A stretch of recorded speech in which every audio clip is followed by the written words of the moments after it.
Sometimes I honestly believe that I'm living in the middle of a parody.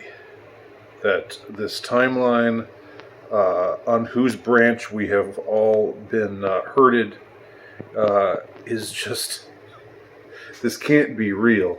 This can't be, you know, reality. Uh, the what would you call it? The center of reality, like the main timeline. We've got to be on, timeline number 57, or maybe timeline number 666, based on some of the things that we've seen and heard that have taken place lately.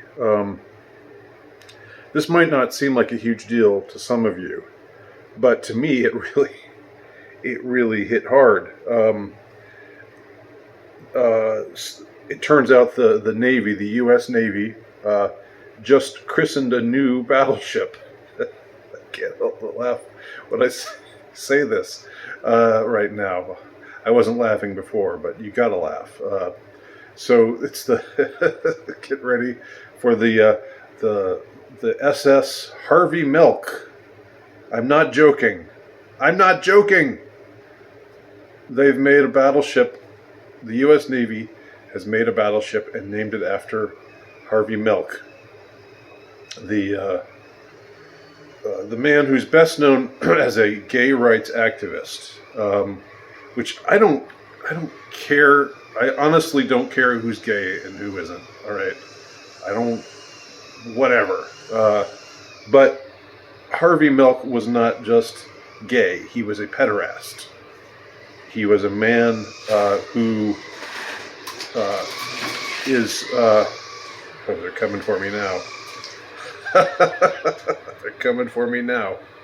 He was a man who took in young boys who were troubled and plied them with alcohol and drugs and molested them or took advantage of them. Some of them were underage or close to being underage. One of them was a 16-year-old runaway.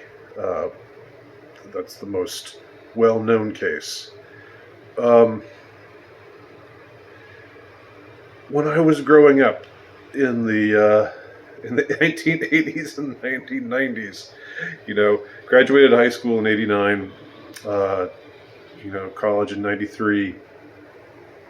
I honestly didn't think that by the time 2021 rolled around, we wouldn't have jetpacks, we wouldn't have the capacity to time travel, we wouldn't have any cool things really, except maybe the internet is kind of cool. I don't know. But airplanes don't take you any. You can't get any faster to any particular place in the world than you could like 50 years ago. There's no transporter technology like you see in Star Trek. There's nothing like that. There are no lightsabers, no that you can actually work and that you can actually fight with. None of that. There's been no cool technology really to speak of, except maybe the internet, and that has a big asterisk next to it as well. But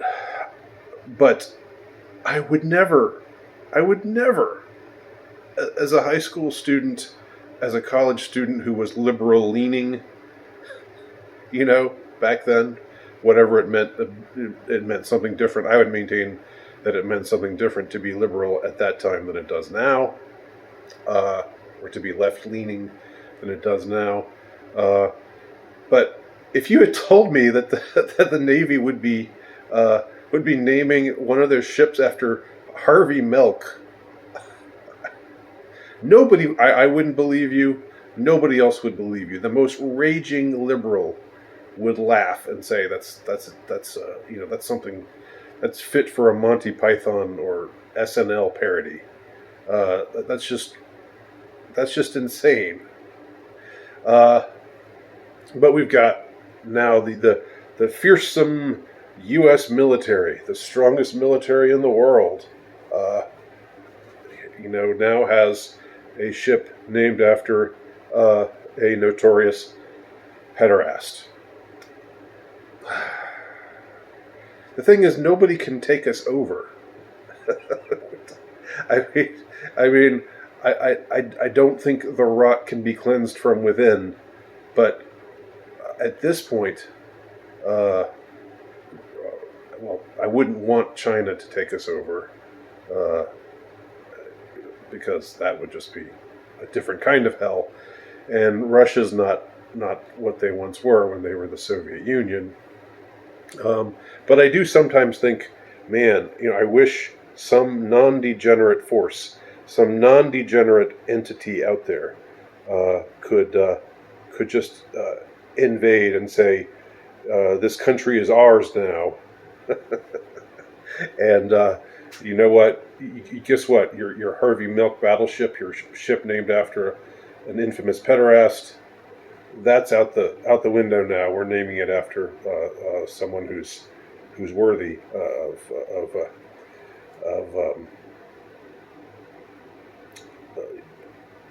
acknowledgement in a military martial setting. That's the thing. Even take out the pederasty stuff. What in the hell are you naming battleships? Not that I'm a big,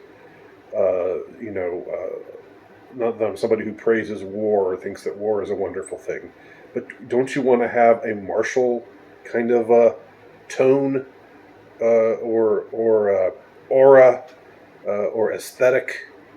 Why are you naming battleships after men who fuck little boys? Why are you doing that? I want out of this timeline right now. I want out. Here, I'll bring my passport, punch my ticket, take me to a different timeline. Thank you very much.